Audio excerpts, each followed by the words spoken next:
नमस्ते दोस्तों। मैं हूँ टिट्टू तोता। और पता है, आज ना मैं आपको अपने दोस्त मोंटी बंदर की एक बहुत ही मजेदार कहानी सुनाने वाला हूँ। ये कहानी केलों के बारे में है और एक छुपे हुए खजाने के बारे में भी। अच्छा, जरा ये बताइए, आप में से किस किस को मीठे मीठे केले खाना पसंद है?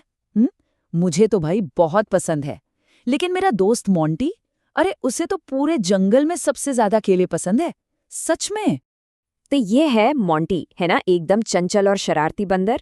तो हुआ यूं कि एक दिन उसने पेड़ों से लटकते हुए ढेर सारे पीले पीले मजेदार केले देखे। अरे वाह! उसे देखकर तो मोंटी की आंखें एकदम चमक उठी।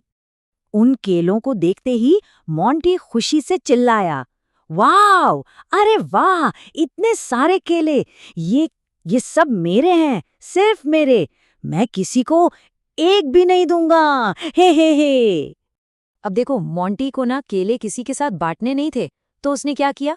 उसने उन्हें छुपाने की एक शरारती सी योजना बनाई। तो सबसे पहले झटपट उसने कुछ केले उठाए और एक बड़ी सी पत्तियों वाली झाड़ी के नीचे छुपा दिए, ऐसे। फिर और फुर्ती से उसने कुछ और केले लिए और उन्हें एक खोखले से लट्ठे के अंदर सरका दिया, देखा? और फिर आखिर में जो केले बचे थे ना, उन्हें एक बहुत बड़े से पत्थर के पीछे छिपा दिया। सारे केले छुपाकर मोंटी खुद को बहुत होशियार समझ रहा था और मन ही मन हंस रहा था। लेकिन अगली सुबह जब मोंटी को जोरों की भूख लगी, तो पता है क्या हुआ? उसे याद ही नहीं आया कि उसने अपना खजाना, वो केले, कहाँ छुपाए थे। वो तो सब कुछ भूल गया था। वो घबराकर चिल्लाया, अरे नहीं, मेरे केले कहाँ गए? मैंने उन्हें कहाँ छुपा दिया? और बस वो परेशान होकर पूरे जंगल में इधर उधर भागने लगा। अब मैंने देखा कि मेरा दोस्त मोंटी बेचारा रो रहा है। तो फिर मैं और मेरा बहुत ही दयालु दोस्त गोलू हाथी, हम दोनों उसकी मदद के लिए उसके पास गए।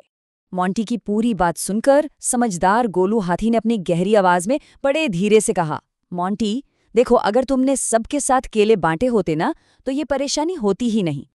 तो फिर हम सबने मोंटी की मदद करने का फैसला किया। मैं यानी टिट्टू तो पेड़ों के ऊपर देखने लगा, गोलू ने जमीन पर खोजना शुरू किया, और पता है, जंगल के सारे दोस्त भी अपने दोस्त मोंटी की मदद करने के लिए एक साथ काम करने लगे। और तभी मुझे एक केला दिख गया। अरे वाह! मैं खुशी से चिल्लाया, मिल गया, एक यहाँ है, हुर्रे! और देखते ही देखते दोस्तों की मदद से सारे के सारे केले मिल गए। मोंटी को अपनी गलती का एहसास हुआ और उसने पक्का वादा किया कि वो अब से हमेशा सब कुछ सबके साथ बांटेगा।